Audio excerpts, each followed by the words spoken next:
एक posh colony का flat जहां पर लगातार 4 महीने से एक एसी चल रही होती है। उस एसी के चलने की वजह से लोग सोचते हैं कि शायद इस मकान में कोई ना कोई रह जरूर रहा होगा, लेकिन अब उस घर में ना तो वो पड़ोसी किसी को अंदर जाते हुए देखते हैं, ना ही कोई बाहर आता है। अब वो पड़ोसी वो भी इस बात को लेकर परेशान है, यार मतलब कोई आता नहीं जाता नहीं, एसी लगातार चल रही है, कहानी क्या है। लेकिन उन पड़ोसियों को कोई खास मतलब भी नहीं। अब आप जानते तो हो, शहरों में जो लोग रहते हैं वो ज़्यादा विचार करते ही नहीं इस मामले में कि भैया कौन किसके घर में क्या हो रहा है। दोस्तों, जब एक दिन बिजली का ब्रेकडाउन हो जाता है उस कॉलोनी में, यानी कि किसी की भी बिजली नहीं आ पाती, बड़ा फॉल्ट होता है, और वो जब एसी करीब 3 घंटे के लिए बंद हो जाती है तो अचानक से उस घर में बहुत तेज गंदी बदबू उठने लगती है, और उस बदबू को वहाँ के जो पड़ोस में रहने वाले जो लोग हैं वो लोग सहन नहीं कर पाते हैं। वो लोग खासे परेशान होते हैं और बस वो इसी जल्दबाजी में पुलिस के पास फ़ोन कर देते हैं और पुलिस को बताते हैं कि साहब इस मकान में लगातार 4 महीनों से एसी चल रहा है, आप लोग यहाँ पर आकर देखिए कि वो लोग यहाँ पर हैं या नहीं हैं। दोस्तों, पुलिस को मिली सूचना के अनुसार पुलिस सीधी उस जगह पर पहुंचती है। उस मकान के दरवाजे को लगातार बजाया जाता है, कहा जाता है कि दरवाज़ा खोलिए, लेकिन जब दरवाज़ा नहीं खुलता है तो मजबूरन पुलिस को वह दरवाज़ा तोड़ना पड़ता है। और दोस्तों, जैसे ही पुलिस उस दरवाजे को तोड़ती है, अंदर का नज़ारा देखकर पुलिस वहाँ आसपास के जो पड़ोसी थे सभी लोग हक्के बक्के रह गए कि भैया आज यहाँ पर हो क्या रहा है। यानी कि पूरा सीन ऐसा खराब जिसे देखकर हैरान रह जाएंगे। दरअसल वहाँ उस बेड पर 2 यानी कि डेड बॉडी मौजूद थी, यानी कि एक पिता की और एक बेटी की। यहाँ पर उनके शरीर के जो बॉडी है वो बिल्कुल सूख चुकी थी, बिल्कुल चिपक गई थी उस बेड के गद्दे से। लेकिन जब पुलिस ने पूरा मामला ढंग से रिजॉल्व करने की कोशिश करी तब जाकर मालूम चला कि यहाँ पर तो कुछ और ही कांड होकर गया था। दोस्तों, क्या था पूरा मामला, आज हम आप लोगों को सब कुछ बताने वाले हैं। आपसे विनती है, आप इस कहानी को अंत तक जरूर देखिएगा। नमस्कार, आदाब, सत श्री अकाल दोस्तों, स्वागत है आपका हमारे यूट्यूब चैनल किसी क्राइम के। और दोस्तों, आपसे वही प्यार भरी गुजारिश, आगे बढ़ने से पहले हमारे चैनल को सब्सक्राइब करना, नोटिफिकेशन की बेल को दबाना बिल्कुल ना भूलें। दोस्तों, आज का बेहद ही हैरान करने वाला मामला सामने आया है चेन्नई तमिलनाडु से। दोस्तों, चेन्नई की वे पॉश कॉलोनी जहां पर रहने वाली वे लड़की सिंथिया अपने पिता के साथ रहा करती है। उनके जो पिता, जिनकी उम्र करीब 57 साल है, वो यानी कि लीवर की बीमारी से बहुत ज़्यादा पीड़ित थे, और इसी दौरान उनके लगातार डायलिसिस वगैरह हो रहे थे।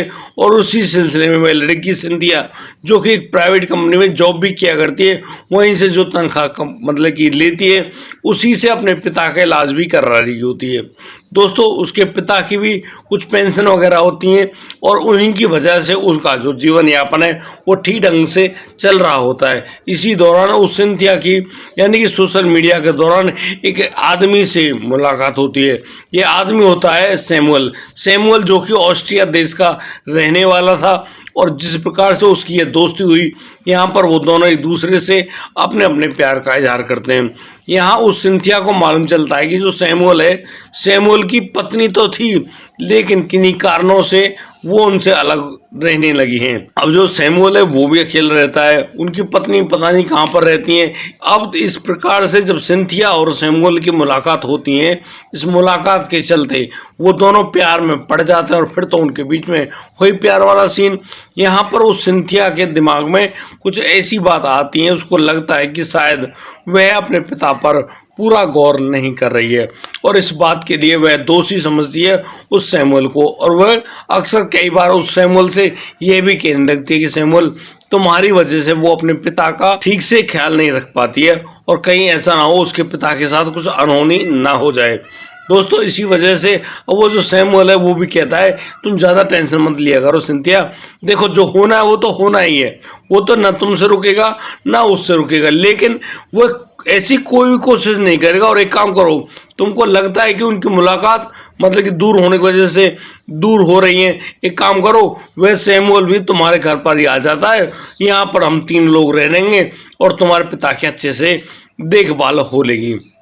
दोस्तों, बड़े ही ढंग से उनका जो पिता का इलाज चल रहा होता है। यहाँ पर सैमुअल और सिंथिया दोनों साथ में रहते हैं। अब जहाँ एक दोनों ओर से मतलब 37 साल की वो सिंथिया, 35 साल का वो सैमुअल, भैया उनके शरीरों के अपनी अपनी तरफ, अब उसी तरफ के चलते वो उस घर में रहते हुए भी अपने जो पिता यानी सिंथिया का जो पिता है उस पर प्रॉपर ध्यान नहीं दे पाते। और दोस्तों इसी वजह से धीरे धीरे सिंथिया के पिता की तबीयत खराब होने लगती है और भी ज़्यादा।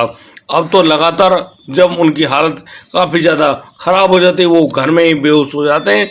फिर तो उस लड़की के पिता को आनन फानन में हॉस्पिटल ले जाया जाता है, लेकिन हॉस्पिटल जाते जाते उनके पिता की मौत हो जाती है। अब यहाँ पर सिंथिया के पिता तो रहे नहीं, लेकिन सिंथिया जो है वो सैमुअल से लगातार नाराज रहने लगी और इसी नाराज़गी के चलते वो एक दिन सैमुअल से कहती है कि उसे तुमसे कोई प्यार व्यार नहीं करना, एक काम करो यहाँ से तुम भाग जाओ। अब इस बात को कैसे सहन करता हुआ सैमुअल, वह काफ़ी ज़्यादा हद तक उस लड़की यानी कि सिंथिया को, अपनी प्रेमिका सिंथिया को समझाता है। कहता है यार तुम परेशान क्यों होती हो, सारी बात नॉर्मल हो जाएंगी। और देखो तुम्हारे पिता को एक ना एक दिन तो जाना ही था, लगभग भाई उनकी तबीयत तो खराब है ही है, उनके ट्रांसप्लांट के लिए लीवर मिल नहीं रहा है।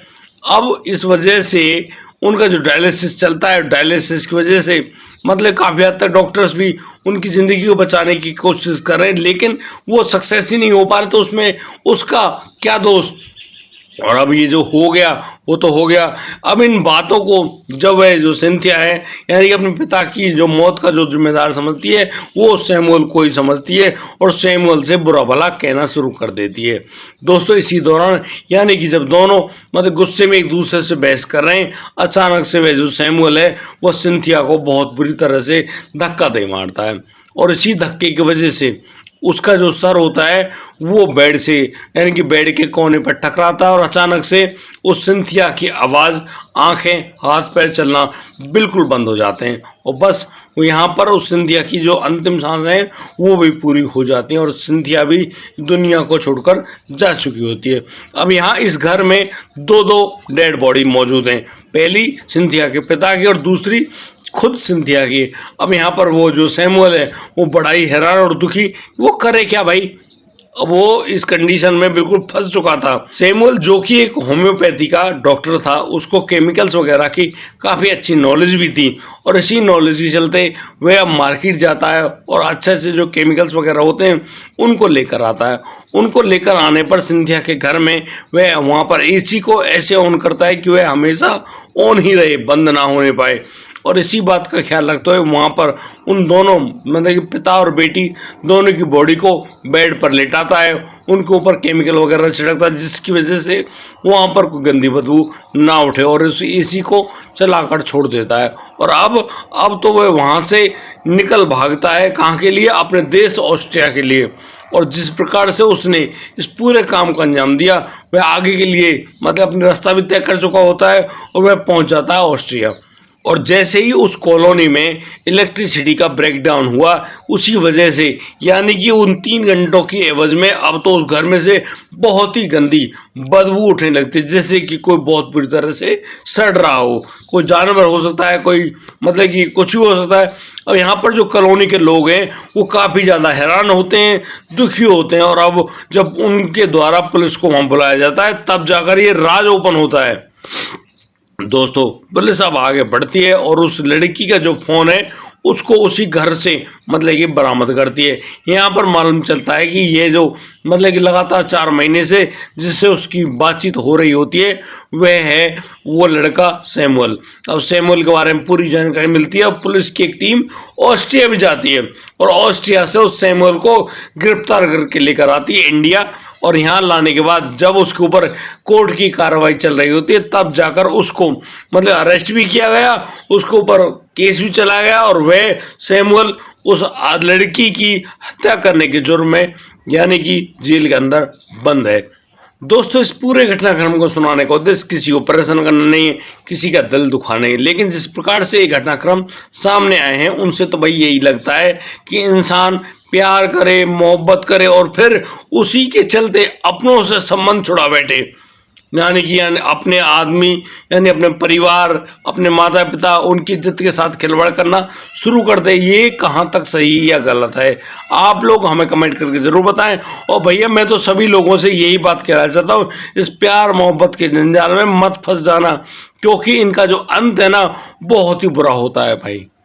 अक्सर देखा गया है लव मैरिज का जो अंत है ना वो इतना बुरा है, इतना बुरा है, जिस मामले में अक्सर देखा गया है कि जिसने भी इस पूरी प्रक्रिया में भाग लिया है या फिर जिसने भी लव मैरिज करी ना, उसका अंत मतलब कि बड़ा ही दुरंत होता है, इतना बुरा जिसके बारे में शायद किसी ने सोचा भी नहीं था। लेकिन आज इंसान इसी खेल में लगा हुआ है, मतलब कि कोई किससे सब दुनिया भर के 50 साल की औरत, तीन मतलब कि आशिक पाल रखे, फौजी पति की इतनी खतरनाक हत्या कर दे रही है। हद की बात है भैया, इंसान है क्या है, 50 साल की औरत, फौजन आदमी, फौजी को सीताराम कर दिया और तू अब घर में आराम से रह। लेकिन इस मामले में एक सिंथिया समझदार लड़की जो कि अपने पिता की बखूबी देखभाल कर रही है, अपने प्रेमी के चक्कर में आके अपने पति का ठीक ढंग से, अपने पिता का ठीक ढंग से ख्याल नहीं रख पाती। लेकिन होना क्या है, कुछ भी नहीं, उसके पिता इस दुनिया में नहीं रहे, लेकिन वो क्या करे। लेकिन जब वह अपने ठीक ढंग से मनन करती है, सोचती है, तो पाती है कि उसके आशिक की वजह से ही तो उसके पिता की मौत हुई है। अब ये तो भैया जो होना है वो तो होना ही है। लेकिन जब यहाँ उन दोनों के बीच में बहस बन पड़ती है और जब उस पिता का अंतिम संस्कार भी नहीं हुआ था, यहाँ पर बेटी अपने प्रेमी से झगड़ रही है और इसी झगड़े में उसका प्रेमी उसको धक्का मार के उसकी भी जान ले लेता है और उन दोनों के शवों को बेड पर लेटाकर केमिकल वगैरह छिड़क कर एसी चलाकर ऐसे छोड़ देता है जैसे किसी को कुछ मालूम नहीं चलेगा। लेकिन कोई भी अपराधी चाहे कितना ही शातिर क्यों ना बनता हो, एक ना एक दिन उसको मतलब खुद को कानून के हवाले करना ही पड़ता है। आप चाहे कितनी बुद्धि लगा लो, कितना दिमाग लगा लो, लेकिन कुछ नहीं होना है, आपको एक ना एक दिन तो कानून के हवाले जाना ही पड़ेगा और फिर कानून आपको अपनी सज़ा देगी। लेकिन मैं आपको बताऊँ, ये तो कानून की सज़ा है, जो भगवान की सज़ा मिलेगी ना वो बड़ी खतरनाक है। इसीलिए बार बार मैं यही कहता हूँ कि भैया हाथ जोड़कर ऐसे खतरनाक गंदे काम बिल्कुल ना करें, बिल्कुल ना करें, बिल्कुल ना करें। और दोस्तों आपको ये वीडियो कैसी लगी, आप लोग कमेंट करके, लाइक करके हमको मतलब कि हम पर आशीर्वाद दें और हमको बताएं कि कोई गलती यदि हमसे हुई है तो उसको लिख भेजें। दोस्तों आज के लिए सिर्फ इतना ही, अब दीजिए मुझे इजाज़त, मिलता हूँ कल, लाता हूँ एक और अनोखा मामला। तब तक के लिए आप बढ़िया रहें, बेहतरीन रहें, अपना और अपने परिवार का बखूबी ख्याल रखते रहें। जय हिंद, जय भारत।